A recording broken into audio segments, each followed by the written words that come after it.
I locked the music away the day I buried my parents. I thought the silence would keep me safe. But one winter afternoon, my son cracked it open with one trembling chord. They say grief fades with time. That if you pack it up neatly and don't touch it, it'll eventually disappear like an old box in the attic. But I know better.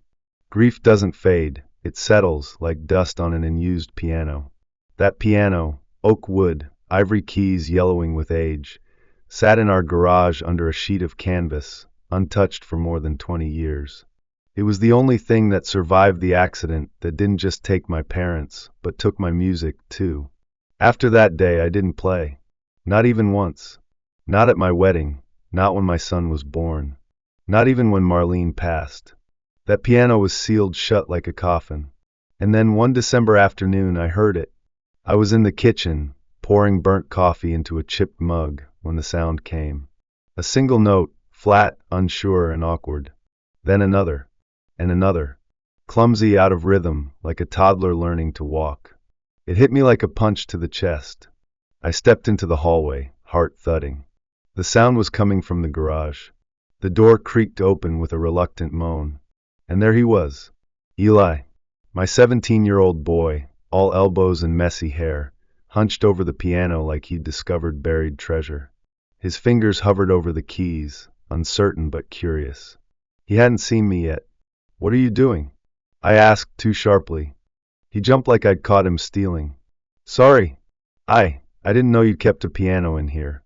I was messing around." His hand moved to pull the canvas back over it. "Leave it," I said. My voice was cold. I didn't mean it to be. But the sight of that piano uncovered after all these years felt like someone had torn open a wound that never healed right. He hesitated, then backed away. "I didn't know you could play," he muttered. "I don't." He looked at me confused. "But it's yours, right?" I nodded once and turned away. That should have been the end of it. I thought he'd forget. Most kids would. But Eli, he was his mother's son. Quiet, observant, stubborn in the softest way. That night, I stood by the window watching the frost form on the glass. In the silence, I kept hearing those broken notes. Not just from the garage, but from the past. From our living room in Roanoke. From my father's hands guiding mine. From my mother humming along as she stirred dinner on the stove. Marlene used to sing while I played. She never said much about my quitting music, but I could tell it hurt her. I think, in her own way, she hoped I'd find my way back someday. I didn't. Until now, maybe. Eli didn't mention the piano again. And I didn't bring it up, either. But the next day, I noticed he spent more time in the garage. Not long, just 10, 15 minutes after school. Then more on weekends. Sometimes I'd hear faint notes drifting through the walls. He was trying. Slowly. Stubbornly. I didn't interrupt. I just listened. Some days, he was trying to copy a melody, playing the same sequence over and over, each time slightly better. Other days, he was just exploring, testing chords, pressing keys like he was decoding something ancient. I stood behind the door, unseen, the ghost of my younger self watching him. One night, I heard a familiar phrase in the music. I froze. It was Whispers of the Valley. That was the name of the lullaby my father composed, the one we played together every Sunday after church.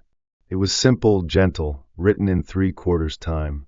The kind of melody that wraps around your ribs and settles somewhere beneath your skin. I hadn't heard it in decades. And now, here it was, being pulled back into the world by the son I'd never taught to play. The next morning, I crossed the street to visit old Frank. He'd been our neighbor for 30 years, and before that, my father's fishing buddy. Frank was sitting on his porch, wrapped in a flannel jacket, sipping hot cider. "He's been asking about you," Frank said before I even opened my mouth. "Your boy. Said he found an old video of you playing in college. Showed me too. Damn near made me cry. I didn't know the recital video was still online. That was from '83, my final year at James Madison University. I'd played a full suite, ending with my father's lullaby." Frank leaned forward, tapping his cane on the porch. He asked me what that last piece was. I told him your dad wrote it. That it was yours before it was his. I swallowed hard. David, Frank said gently, he's not just playing music. He's asking who you are. That night, I went out to the garage again. I didn't open the door. Just stood outside listening. Eli was playing. Slower this time. More confident. He'd nearly gotten the whole melody. But then he stopped. A single note rang out, and then I heard something else. Sniffling. I don't know if it was frustration or something deeper, but I knew that sound too well. That moment when the heart swells with something too big to name. And for the first time in years, I felt it too. It wasn't just that he was playing. It was that he was reaching, for me, for his grandfather, for something he'd never had the chance to know.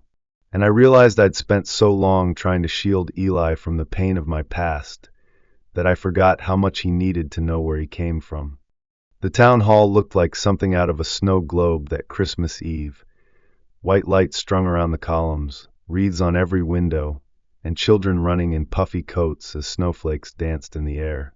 I hadn't been inside that building in years. Last time, it was for Marlene's memorial.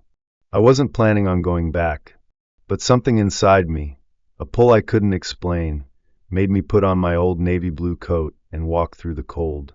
I sat near the back. Figured I'd leave before it ended. Then I heard the name. Next, please welcome Eli Caldwell, performing an original piano arrangement of Whispers of the Valley. I froze. He hadn't told me. Not a word. But there he was, my son, walking across the small stage, his shoes squeaking slightly on the polished floor. His posture stiff but determined. The spotlight caught the edge of his hair, and for a moment, I didn't see the teenager I'd raised.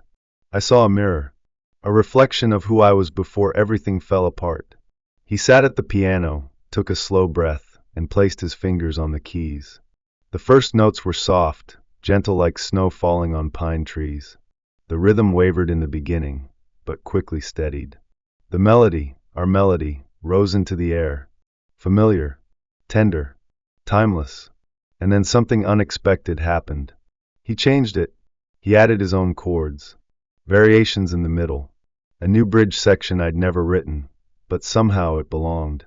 It didn't sound like my version. It sounded like his. A son rewriting the music of his father, while honoring every note of it. I felt my throat tighten. Around me, people listened politely, some smiling, others whispering softly. But for me, the room had disappeared. I wasn't in the town hall anymore. I was back in my childhood living room, hearing my father's deep voice humming along. I was holding Marlene's hand while she sang to our baby. I was standing in the wreckage of that terrible night. I was watching myself walk away from music, from hope. And now here I was, listening to my son offer it all back to me. When the last note faded, there was silence. A long, reverent stillness. Then the room burst into applause. But Eli didn't smile. Not right away. His eyes scanned the crowd, searching. And when they landed on mine, he stopped. Just for a second.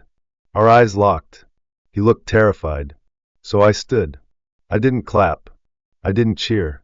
I walked straight to him, up the side aisle, past the folding chairs and the poinsettia baskets, until I reached the edge of the stage. He came down slowly, like he wasn't sure what was coming. And then, I did what I hadn't done in far too long. I opened my arms. He stepped into them without hesitation. We didn't say a word. We didn't have to. In that embrace, every wall I'd ever built cracked. Every note I'd tried to forget returned. Every mistake, every silence, every moment I thought was lost forever, it all folded into that one unspoken moment. Sometimes, the most powerful music is made without sound. The day after Christmas, Eli was in the garage again. He was already at the piano when I stepped in. He glanced up and gave me the smallest of smiles. You used to play the left-hand part, right? I nodded. He scooted over. I sat beside him. It had been 21 years since I touched those keys with the intent to make music. My fingers were stiff, unfamiliar. But when I pressed down, just one chord, it was like an old friend shaking my hand. We played together, slow at first, tentative, like two dancers relearning the steps. He took the right-hand melody, I filled in the bass. Somewhere in the middle, we found the rhythm. It wasn't perfect. That's what made it beautiful. Afterward, we sat in silence, breathing in the warmth of the moment. Snow tapped gently at the garage windows. Then Eli asked, "Did Grandpa ever play this with you?" I nodded. Every Sunday after church. He'd hum while I played. Said it was his way of keeping home inside him. Eli looked at me. That's why I kept playing it. I think. I wanted to feel like I came from somewhere. I couldn't speak. My throat closed up. I put my hand on his shoulder instead. From that day forward, our evenings changed. No more quiet dinners in separate rooms. Now we had a shared language. Music. We played together. We talked about songs, about life, about his dreams. He wanted to study music in college. Not because of me. Because of him. Because something had awakened in him, too. Spring came, and we signed up to perform at a school fundraiser. I was nervous, but Eli insisted. We rehearsed for weeks.